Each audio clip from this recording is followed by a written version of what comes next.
Welcome back to. I surprised you guys, didn't I?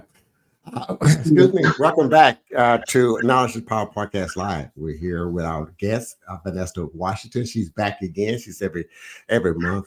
She's with us every month on the last Sunday of each month, and also my co-host, Miss Beautiful Valerie Stern. How are you today? I'm great, thank you. Great. We're going to be talking about financial, how to reduce our tax liability and our taxes, how to start up a business if you'd like to know how to start a new business. She's going to brush on that a little bit today. But Vanessa, she's got to be now a veteran on here. She knows how to explain some of the things that we don't know that we could know and could learn and would like to learn.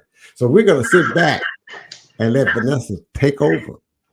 I'm ready. Well, hello, everybody. As our co-host and co-host has said, my name is VANESTER Washington. I'm an enrolled agent. I've been in business for 20 plus years.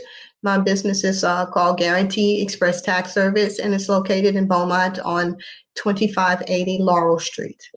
And I do want to extend this appreciation to Mr. Renfro for inviting me and allowing me to participate in this podcast.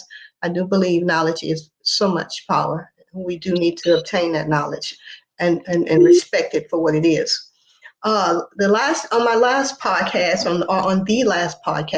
we kind of touched bases on business entities and formations. I do want to kind of go back and touch on those things because all of this ties in. We have sole proprietorship, and that's just what it says, a sole person running a business. Then we have the LLC, and you don't have to have an LLC to be a sole proprietor. We have the partnerships. We have the two corps, which is a small corporation, and a C corp, which is a large corporation.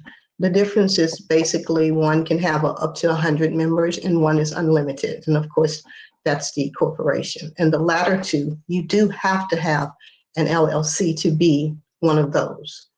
Now, I want you guys to understand that a LLC does not make a business. An LLC is a formation that can absolve the owner of liability in the event the business has some type of a snag, depending on what your business is. If somebody wants to sue you, having a limited liability or an LLC, limited liability company, can shield the individual owner from being sued. They'll just be able to sue the business. And I think a lot of people got the misconception that you have to have an LLC to be a business. You have to have an LLC to open a corporation, such as a S corp and a C corp, but not to run a business. Because sole proprietor you don't have to have that. But you do want to consider whatever type of business you're in. You want to make sure that you understand all of the ramifications, liabilities, or potential liabilities that business can bring to you, and then you want to weigh that knowledge and use it and make the determination if you want to be the LLC. Now, the LLC will protect your name. It'll protect you personally, and it will sometimes can help you in the finance world by lenders or being able to borrow money on the business. But that takes time. And we have to understand that everything I'm talking about and everything that we may be discussing tonight is not an overnight strategy. This is not the world microwave. We do have to take the steps, and we have to work the system in order to obtain the benefits of the business. So, of course, you understand a partnership means two or more people. A partnership, you don't need the LLC, but you do need a partnership agreement. You must have an agreement. The IRS requires that, and you need to require that as well because it establishes the ownership of the business as percentage-wise. It will determine procedures and all of the things that will be outlined in your business.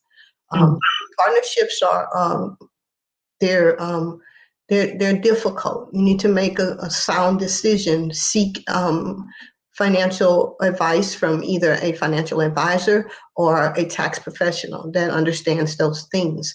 And, then also after that, still weigh your options. And I'm sorry, go ahead. I'm sorry, I have a question for you. On an LLC, how long does it last? Or do you have to renew it after so many years? Yes, an LLC is for 10 years. Okay. Yeah, and you just need to, but you do need to maintain your LLC by filing your franchise reports annually. If you don't file your franchise reports, then the Texas comptroller will deactivate your business or your established LLC, your formation. In other words, you won't be taxed on an LLC. It's almost like an informational statement, unless. And prior to 24, it was 1.47 million. So if a company had made more than 1.47, then they would have to pay tax on the excess, not on the up to.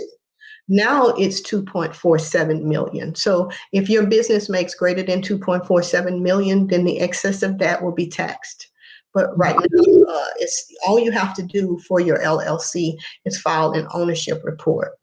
Now, they also created a new thing for the LLCs, since you're asking about the requirements.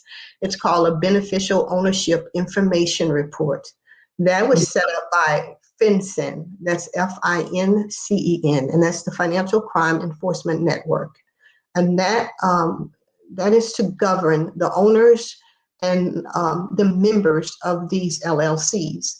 They want to know who you are, where you are, and when you were established, and pretty much kind of keep an update on the business. And you have to file those reports annually as well. Now, anybody that formed an LLC prior to 24, they have by December of 25 to file this report, or they will be charged $500 per day. If you establish an LLC in 24 going forward, then you have 60 days at which to file this ownership report, or you will be charged $500 per day, and even up to fine and imprisonment if you don't file a report. You can file the report yourself. You can Google BOI. It'll take you to the Financial Network website, and it'll say file BOI. You may not be comfortable doing that because you need to make sure that everything is correct and you understand what they're asking and things like that. I don't want to minimize my job. I do file those, but I want to let you know that you don't have to get someone to file it for you. You can do it yourself, but you need to make sure that you guys file these things. I think post-COVID, they had so many LLCs that were formed that people were filing multiple LLCs, just opening business after business and filing all these LLCs when they really didn't have to do that, but they did. But on each LLC that you formed, you have to file this report. If you don't know how to file this report, or you are not comfortable with filing this report, then you need to get with your tax advisor, and I'll ask them or get with them on how to file it, and I'm pretty much telling you when to file it, but how to file it and to even get it done for you if you're not comfortable. So this is LLC after 2024, right? It's LLC post and after. If you had an LLC before 2024, you have until December 24 to file the report, the first report. If you created one in 24, you have 60 days at which to create the report. Okay. The deadline on either one of those, you will be charged $500 per day. Up to $10,000 and or fine and further imprisonment and further fines. Ooh. So I would say if you're filing the LLC at the moment you become accepted with the Secretary of State, where you file the LLC, then you immediately do your BOI. That way, it's done. You don't have to say, "Oh, I'm gonna go back and I'm gonna file it next week." And time is really passing by, guys. So don't put that kind of money on the table for a new business. It's already kind of things are tough, and it's hard to get your businesses up and running and keep finances in the capital in your accounts. as trying to go pay somebody because you didn't file a simple report. So Yeah. you understand what I said. If you had created an LLC before 24, you have till December of 24 to file it. If you created it in 24, you have 60 days to file it. And just Google BOI, beneficial ownership information, and it's a report. Wow. So, but, you know, that's where the knowledge is power comes from, Mr. Renfro. Yes. You're correct, because, you know, what it looked like if we, you know, December come and we don't file this report until, you know, God knows when, and then, you know, we got a little bit money coming, and then we got to pay it all in fines. You know, Right. we don't want to do that. And those were some of the topics I had touched on prior to this meeting. I just kind of touched on how to form them, what types you can form, what would be the best one for you. Now I want to talk to you about what are ways that we could limit or minimize our tax liability. There's several ways that we can minimize our tax liability. And anything that I'm going to tell you about today requires record keeping. Make sure that it's kind of like the last time, and I'm going to expound on that a little bit more too. Keep a separate bank account for your business. Don't commingle your personal expenses with your business. Okay, it's better for you that, you know, if anything happens or you have to get audited, and it's not the worst thing in the world if you get audited. It's just that, you know, the IRS wants you to account for something. But if you're mingling your personal and your business expenses and finances together, you may have income that's going into your bank that's not, you may be putting money in there that's not business generated income. Right. Maybe making expenses that is and is not. But if the IRS can determine which it is, then they're going to disallow the expense. So as opposed to doing those things, just open a business account. Put your business income in there, and take your business expenses out of there. Now you can take money out of your business anytime you want to. If you're a sole proprietor, you're going to take what's called a draw. Right. If you're a partnership, you know, partners, depending on what the partnerships, how it's established, that's why you need a partnership agreement. You can take loans from the company.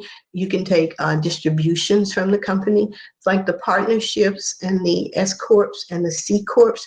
Those are different types of money you can take. They're titled differently that you can take from that company. So in a partnership, you have partners. In the S corps, you have shareholders. Okay, so a shareholder can take a distribution. A distribution is not taxed like a wage, but the two of those, you have to take you have to pay yourself a reasonable salary in the S corp. So you want to determine how much you want to pay yourself, and the IRS says reasonable. And when you talk to your tax professional, what you could do is just kind of research, you know, the type of business and, you know, what one would be paid if they ran it. And then one person might say, well, I haven't made enough money in my business to pay myself that kind of a salary. That's why prior to creating your business entity, you need to talk to someone, because just because you don't think you're making enough money in the business to pay yourself the reasonable salary doesn't negate the obligation to do so. That's why it's sometimes good to start off as a sole proprietorship. That way you file one tax. You file your personal and your business tax once. The other three types of business entities I talked about, you file two different taxes. You file the business tax and you file the personal tax. A couple of them, I'm kind of going back and forward here, but a couple of them, like the S corp and the partnership, they're what's called a pass-through entity. And what that means, and I'm probably pretty sure you guys have heard this, you've even heard that corporations are double taxed, and they call it, you don't want to do that because you might be double taxation. But the S corp and the partnership, they issue its members or shareholders what's called a K1. It could be a K1S for small corporation or a K1P for partnerships. So if whatever that business made, it's going to reflect on that report. I did the K1, and you have to take that K1, pass it through, or put it on your personal tax return, and you'll be taxed at your income tax rate. So let's say the S Corp, the business made $50,000. I'm just a sole owner. I have just me, one member. And I had $30,000 worth of expenses, necessary and reasonable expenses, I will say. So now I have 50 in income, 30 in expenses. That gives me a positive 20 in net profit. So that 20, I have to take it on, and your tax professional should do this for you. Put it on the K1. It's just like a W-2, but it's an income statement for the business. So you take the K1 and you file it with your personal tax return, but you will be taxed at your personal income tax rate. So that's why you put it on there. And then if you were a partner, the only thing would be that $20,000 would be allocated by the percentage per partner.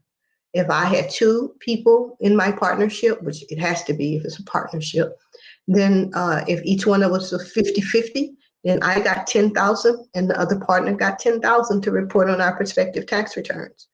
But if I was 60-40, then that ratio of income would be different. So we just need to know the ins and outs of that business, but just know that.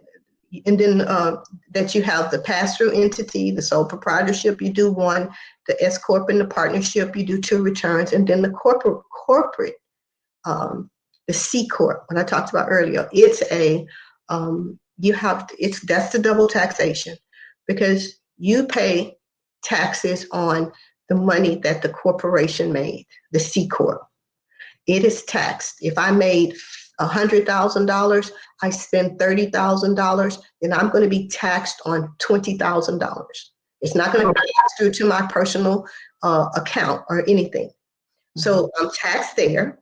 And then if I took a distribution from that corporation, then I'm going to be taxed on the distribution, because the distribution is going to be sent to me like a W-2. It's another form, 1095-D, or I think it's on a K1 as well.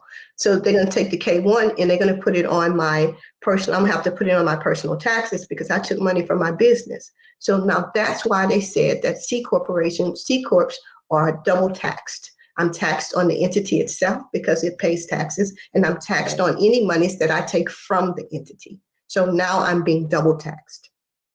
Now, S Corps, the income made in the S Corp, S Corps don't have taxes. They don't pay taxes itself. It passes through the owner, and the owner pays taxes on whatever it made. But in the same benefit, if those numbers I told to you were reversed, where I made 50,000 and I spent 100,000, then now I have a $50,000 loss that I'm going to pass through to my personal taxes. So if I have a job and I make $250,000 a year, then I'm automatically, that $50,000 loss from my business automatically reduces my taxable income by that number.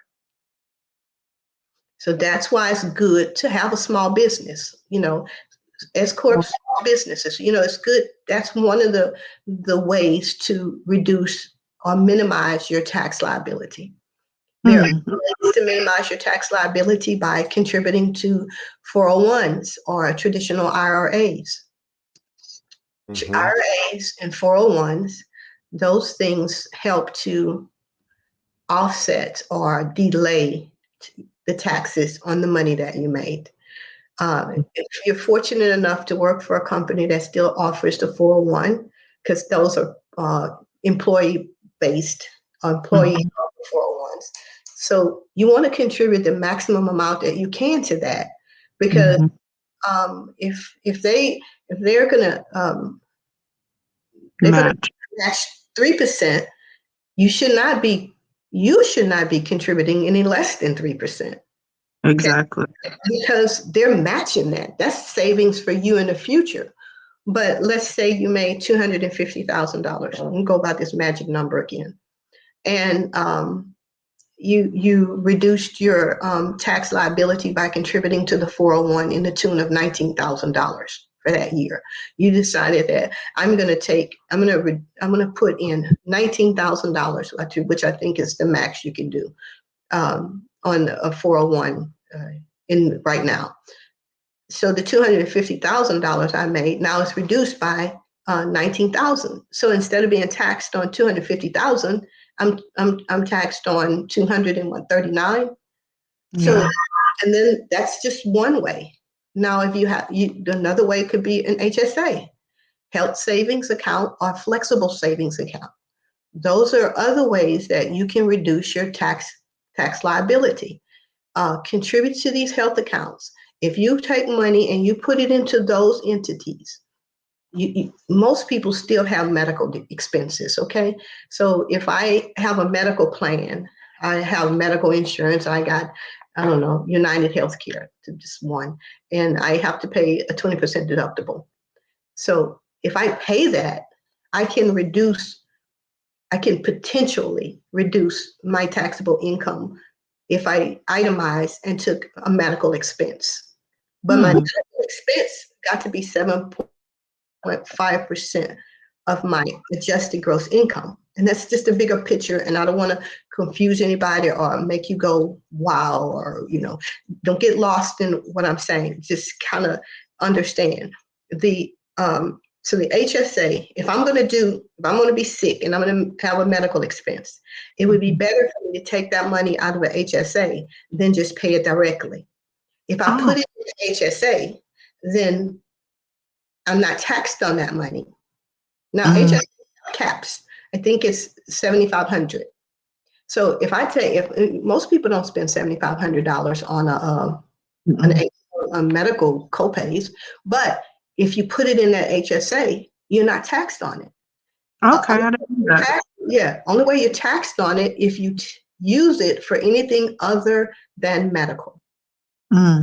Okay, so now I got a business expense that minimized my tax liability.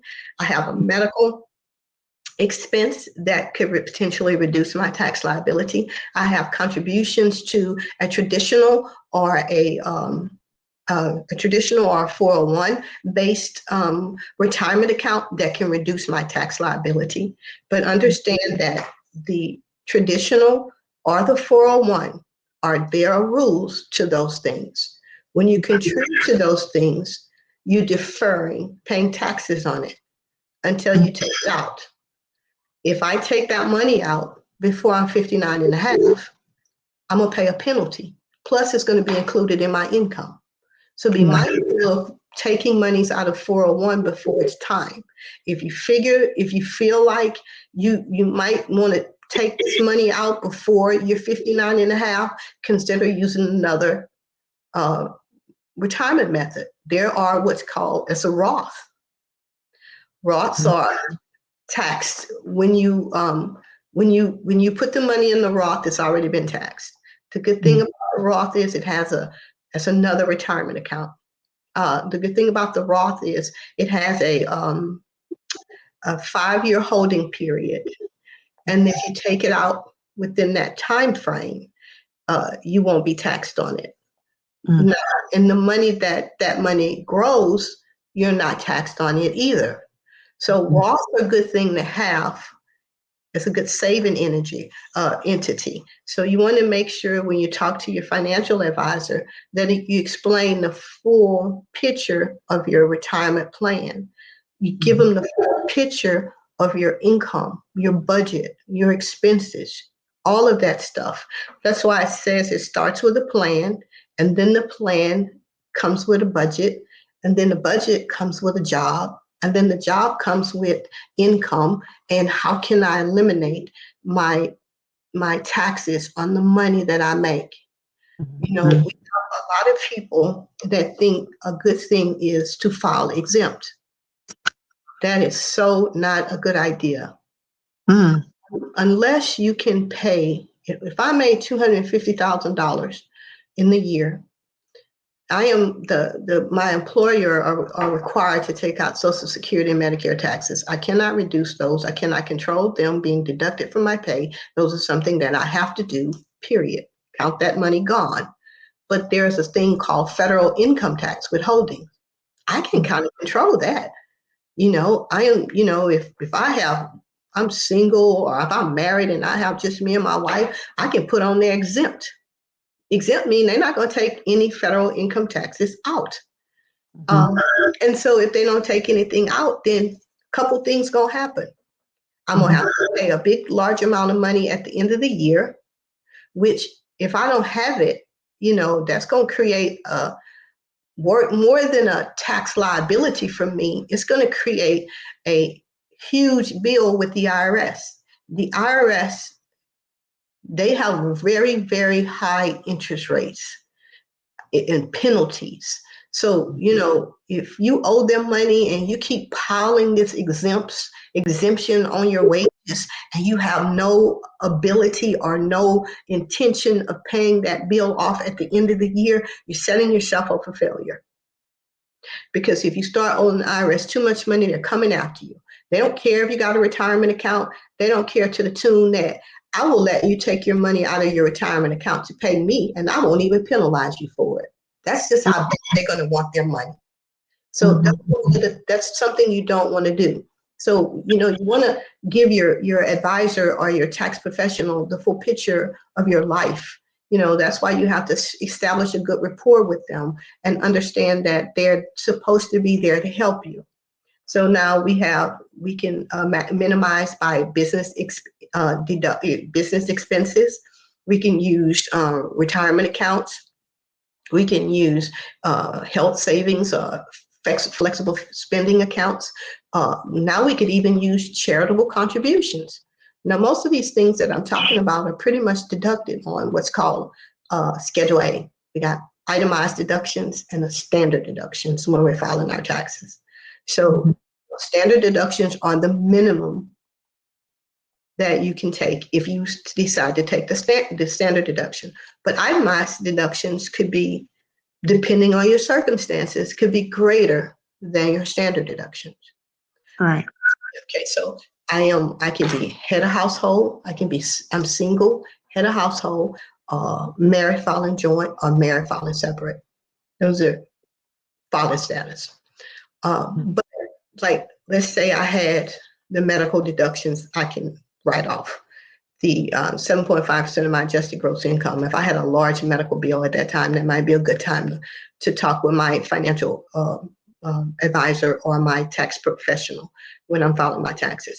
I don't normally itemize, Mr. Taxman, but I had a whole lot of medical expenses this year. So maybe we might want to consider that when we do our taxes this year. Touch bases with them on a regular basis.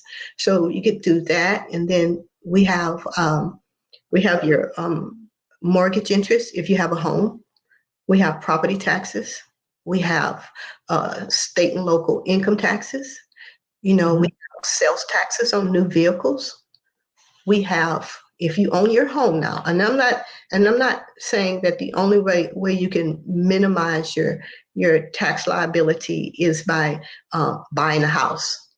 Okay, I'm not saying that. But if you have a house, these are ways that you can do it. You can deduct like I said, the property taxes, the interest, the local income taxes, the sales taxes on new vehicles, not used. And then you have on the other side, those were the charitable contributions. Your charitable contributions can be deducted at 60%. 60% of your adjusted gross income. So I can, I'm a large contributor to the church, or if I do tithe based on my income, and my income is at what we're talking about in the threshold of where we're talking right now, then that's a big deduction there.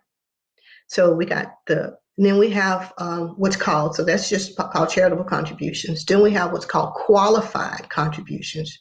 Those are, if I'm older than 72 and I decide I am older than 72 and I have retirement accounts and I plan very well for my future, and I have to start taking out what they call RMDs, required minimum distributions.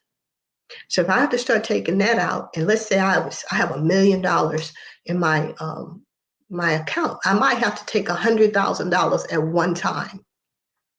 You know, but I'm set and I'm good with my money, and I am a good I'm a high dollar contributor to the church. I always already give a lot to them. May not give 100,000, but I always give a lot.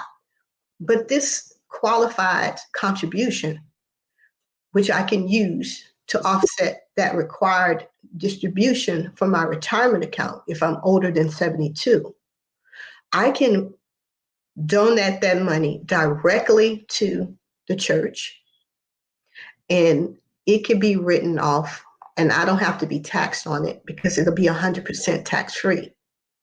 Okay, so it don't have to be 100,000. It might be 50. And you might already give the church 50. It might be 30. You may already give the church 30. But would it be better to, I got money, I'm good, I'm sitting good, I already contribute to the church. And normally it's about 30,000. So I have to now take this required distribution.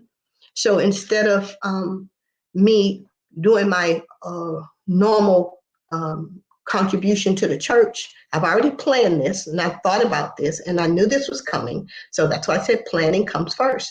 So I'm going to take that money and I'm going to take it directly from my retirement account and send it directly to the nonprofit. Churches are nonprofits. It just has to go from your account to the church, or your account to whatever nonprofit organization you want to donate to. It didn't have to be the church. I'm just right now talking about charitable contributions. And then we have what's called gambling winnings and losses. So now I made more money. I'm already 6 figures. I had to take out the required minimum distribution, and now I won $50,000 at the casino. So now I got that $50,000 that I did get reduced by my business deductions. I got it back in income again. So what am I going to do with that? You can write off your winnings up to your losses. So if I made 50,000, I lost 100. I can write off 50,000. I can write off 100. You write off 50.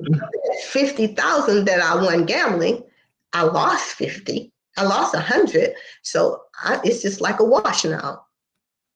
So you got to understand all of these ways, and the person that you've trusted to do your taxes should know this, especially if they have clients that are high earners. Okay, and you want to be able to service all your clients. I do. No one client is more important to me than in another. You know, if you made 15,000 or 150,000, I'm going to do my best to make sure you get the greatest allowable refund that you're supposed to get. Then maybe you qualify for some of the earned income credits. Most people making over 250,000 may not qualify for earned income credit, but there are other credits that they would qualify for. You can qualify for the additional child tax credit, because we reduced our income from 250 to 50. So I may still be able to qualify for the additional child tax credit, which is a non-refundable part of the credit. You know, so we got to know, I didn't get into this, but it's such credits as non-refundable and refundable. Refundable credits are like credits that give you cash for cash. Non-refundable credits reduce your tax liability. So the American Opportunity Credit, the additional child tax credit reduces your income it's like a tax liability reduction by the number of children that you have by $2,000. If I got 3 kids, now I've reduced my taxable income by $6,000. So those were with the IRS new rules that came out post 2019, the transfer between President Trump and President Obama when they had these new rules. Because at one point, and I'm kind of going on this Schedule A, I went from medical to interest, property taxes. I went from local sales taxes, and then we went to back up to charitable contributions, to gambling losses. So I'm just kind of going on the roadmap of this schedule. So those are ways that we can minimize our tax liability. So now we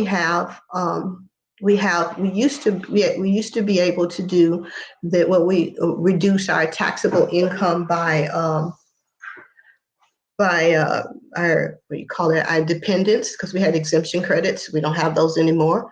That's post they call TCJA, the Trump-Obama era. Then we used to be able to write off mileage when we would travel, when our job would send us, you're a nurse. So you kind of know sometimes our jobs, we may have to go to work. That's considered from my house to my job. It's a commuting mile, but then we used to, some of our jobs send us to point B, C, and D. So if they did, we used to be able to deduct that as an expense. We used to be able to deduct our uniforms and the care of as an expense. You know, now we can't do that. If, you know, especially for you, being a nurse, sometimes you guys, do you have any, do you do any, like outside work where you get paid in a 1099? No. If you did, you can take those expenses and deduct it there if you were doing nursing work. Okay. You can write off the mileage. You can write off the uniforms, the cell phone, the different things. Okay. Then we had a back to an office, another business deduction. So we can write off our home office expenses. I had a home office in my home, such as I do in my home right here. I can write off part of all of my expenses. I can't write off all of it, but I take the square foot of my office by the square foot of my home. It'll give me a percentage at which I can deduct of my utility bills, my insurance, my internet, because I use it for work. I can, you know, write off my cell phone expense. I can even rent out my office for up to 14 days, receive pay for renting my office for 14 days, not include that pay in my income, but to deduct the cost on my taxes. These are ways we can minimize our Didn't know that. liability. Yes, we can do that. So and I started off in the beginning saying, make sure that we know that we have record keeping rules. Keep a record of everything. You know, your utility bill, your light bill. It's not hard, because if you're paying them online or if you're paying in a mini manner, you can go back and retrieve that. It's just real easy. Your phone, go back and retrieve that. It's real easy. Just, you know that you can do that, you know, so why not? Now, can we write off our phones that we use for business So the rule with the IRS is this, and they become kind of stringent on the telephone rules, and understandably so. They want you to have a second line. So if you got a landline and a cell phone, then you can write one of them off. But you need to have a second line. Yeah, you have to have a second line, and then just keep your records. You know, and then there's just so many. You know, I can go off on a whole lot of things about what we can deduct. There's so many other things we can consider. Give me the formula for writing off your home office So you take the square foot of the office by the square foot of the home. Mm-hmm. So if my home is 2,200 square feet, I would divide that by, and my office is 200 square feet, divide that by that, and then I get a percentage, which would probably be 10%. And then I can do 10% of all those things I told you. My insurance that I pay on my home, Right. my utility bills, my Right. water bill, my trash bill, my light bill, my all of the bills, Okay. my property taxes, my bills, okay? Because now on that same Schedule A, I've been talking to you guys about the max amount that we could take for the property taxes is 10,000. So let's say you stay in a newer area, a newer home, or where the taxes are high, like Beaumont. Yes. So like I pay. like Beaumont. So let's say I actually pay $12,000 in taxes, but I can only deduct 10 on my Schedule A. For my business expense, on my business side of it, I take that difference and put it as a home office expense. Okay. Okay. Got So it. now we could do that, but Right. you want to utilize your home office expense. You know, Okay. I know you have it. I don't know if that's your home or if you have a studio, but if you have a studio, it's even greater. Any expense that's reasonable and necessary to run your business is an expense that could be allowable on your taxes as Okay. a deduction on your overall tax liability. You know, now the only way none of this would affect your tax liability is if you had that C corp, because the C corp is a tax entity on its own. You know, it makes money, it has expenses, and it pays taxes on what is left. It's not passed through to me. It's there.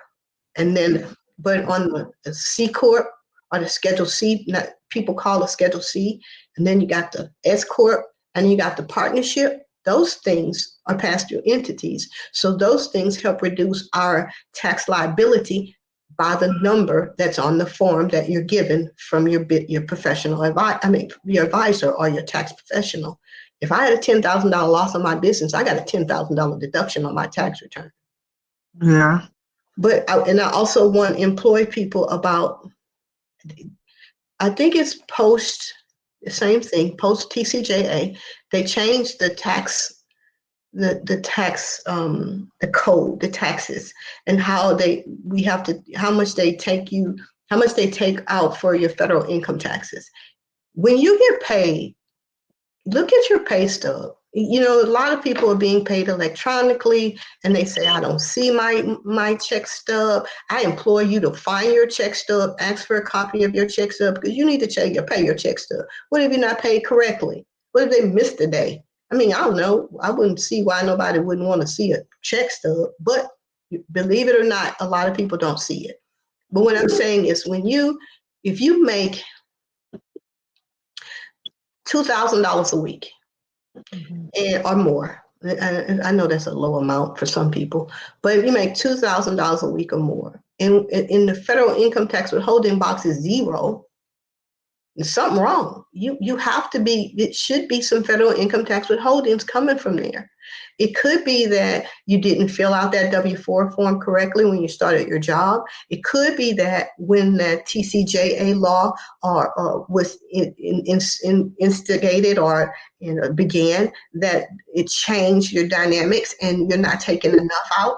But there's a tool on the IRS website called tax estimator, wage income tax estimation. So you could go on there and you fill it out accordingly, or you can ask your tax professional, fill it out accordingly, and make sure you're taking out the right withholdings from your pay. That's key.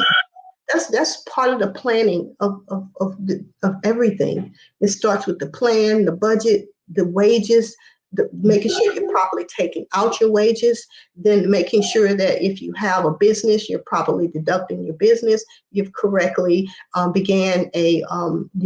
correctly and started your business entity, and you structured it right. Kind of talk to you about you started a corporation or an S corp, and now you know you got to pay yourself a reasonable salary, but you don't. The business is not making enough money. Well, that kind of should have been started in the beginning, in the conception. Where I shouldn't. If I have to pay myself a reasonable salary at first, unless my business was pre-established and I was already making money, and I just decided to start it off, I just decided to do the S corp. Then I shouldn't have done it yet. I should have started when my business started making money. And then I could have paid myself a reasonable salary. And we're not talking about this astronomical salary where the IRS is not really understanding that, but they want what they want. And the rules are what the rules are. And we maybe, depending on who we talk to at any time when we call them, or who we deal with when if we have to deal with an auditor, they may be able to circumvent some rules. They can't change them, they can't bend them, but they can see that, oh, they are paying themselves a reasonable salary. It may not be a good salary, but it's reasonable. And they may not penalize you for that. Excuse me. So we just have to make sure when we start things that we're looking at the big picture. We want to make the money. We all deserve to make the money. We got to understand and have the knowledge on how to keep the money.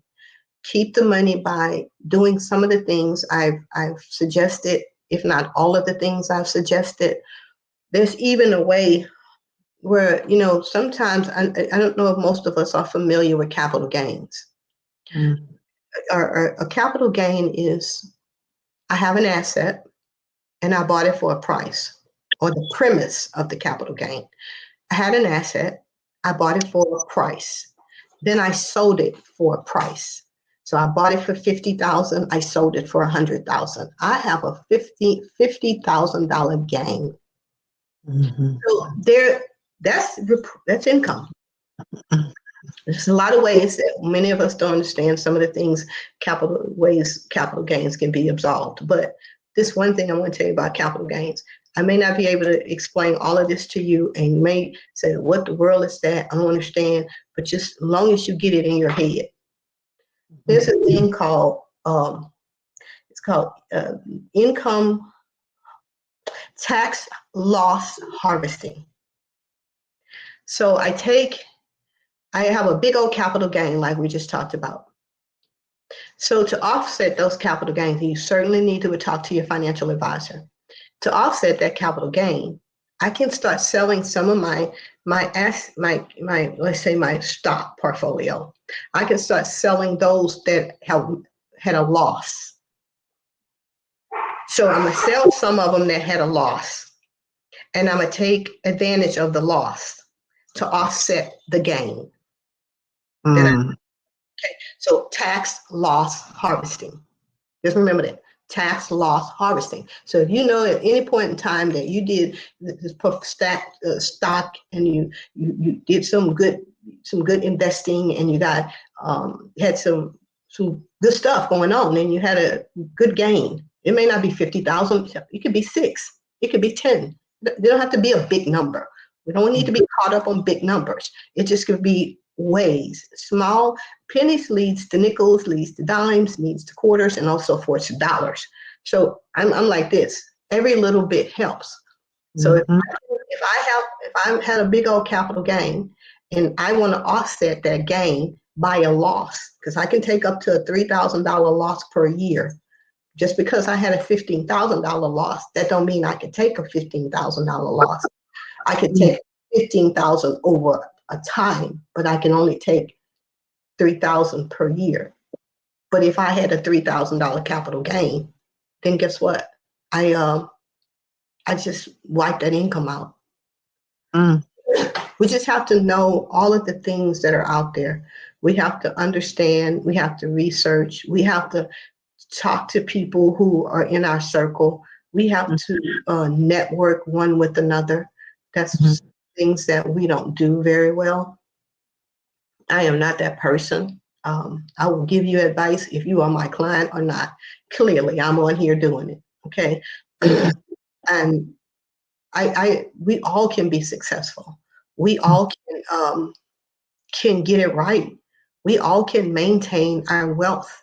You know, we can all build wealth, but we just have to understand how to do it. How to do it. Right. And we have to support one another. Believe you me, I am the first one to tell you that I have, and I'm just gonna say it, I've had some busters where I have been out and tried to help folk.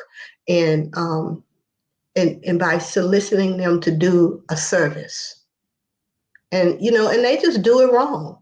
We think we got the mentality that I'm gonna get you one time, but I don't want to do that. I want repeat clientele. I want referrals. I want people to be able to trust me and to know that I'm going to work for you, with you. My office doesn't close. It's open 365 days a year outside of vacations and or holidays. But, so throughout the year, clients and people get letters from the IRS all the time. I deal with any of my clients. Anybody that knows me could tell you how I am on the phone with the IRS. I'm working and I'm strategizing with them to help them get out of some of the messes that they've gotten themselves into, or that someone else has gotten them into that they didn't know about, or that they did know about. That doesn't matter. We know better. When we know better, we do better. That's right. That's what we all need to do. So like I said, I think I went over the contributing to the retirement, HSAs, FSS, business deductions, home office deductions. You can rent out your home. I talked to you about that. Even business travel. I didn't mention that. Like take a vacation / business. If you're going on a vacation, make it part business. Just delegate a time that's for business. Keep receipts that's associated with your business. Yes. And you can deduct the two. So you can have a good time and then still be able to say you did business. And you can write some of the expenses out for a vacation that you had decided to take. Wow. Wow. Yeah, it's just I can't give you all the ways. I hope I didn't lose anybody in my translation. I hope I didn't go over your head. We're gonna keep talking about we're gonna keep going. I mean, very informative. Very informative and educational. Got all my notes here. So I'm glad you do. Vanessa, thank you so much again. I mean, we do this every once each month, at the last Sunday of each month, and we want to welcome everybody back with Vanessa Washington as she educates us on our taxes, how all our liabilities, everything that contained in business, just personal financials. We're gonna go and talk about personal financial on our next show. How about that? So we know how to manage our households. Right. That's the main thing. Right. We don't, you just, I'm always like this, add and subtract. If people say that they don't work, and why they taught me that in school, it matters. Yeah, and it does matter. It does. It really does. Valerie, you have any last words before we let Miss Vanessa? So I see here how we can get in touch with you if we have any other questions, or if we're interested in using you for our upcoming taxes. We can reach you at this 409 number. Is that correct? Yes, ma'am. You can reach me at 409-892-1118. Right. And are you on any social media or anything like that? I have a website. It's Gets Tax Services. You could check me out on the website. You could, we have some. Then I'm on the Instagram and Facebook. I'm LinkedIn. I'm on all those, social media accounts. You can find me somewhere on there. Just put in my name or the name of my business. I've fortunately been in business for 20 years or more than 20 years. So I think a lot of people know me and they can attest for my character. I try to treat everybody fair. Yeah. No matter what, even when I could be wrong. Now, one thing I won't do is do something fraudulent because it won't be good for you and it certainly won't be good for me. And I just think that, if we get it done right the first time, then we'll be okay. Yes. Thank you, Well, I VANESTER. appreciate your time, Ms. VANESTER. Oh, you're Have welcome. your time, and we'll see you next month in the July, and we're gonna hit at it again. I have my notepad, and I got my pencil, my paper here, Yeah. and we've been writing notes down because I learned something today, quite a bit, a little bit more. And I've been in business for over 40 years, but every day, if you're not learning something each day, if you don't learn something new, then you're not learning at all. Right. Yeah. Thank you, everybody, for watching Thank and y'all. listening to us. The Knowledge is Power Podcast Live. We are on Sundays at 7 p.m. right here at Facebook and YouTube. Nice meeting you, Valerie. Everywhere. Thank you, guys. Thank you for watching Knowledge is Power Podcast Live. Be sure to like and subscribe to all Knowledge is Power social media pages.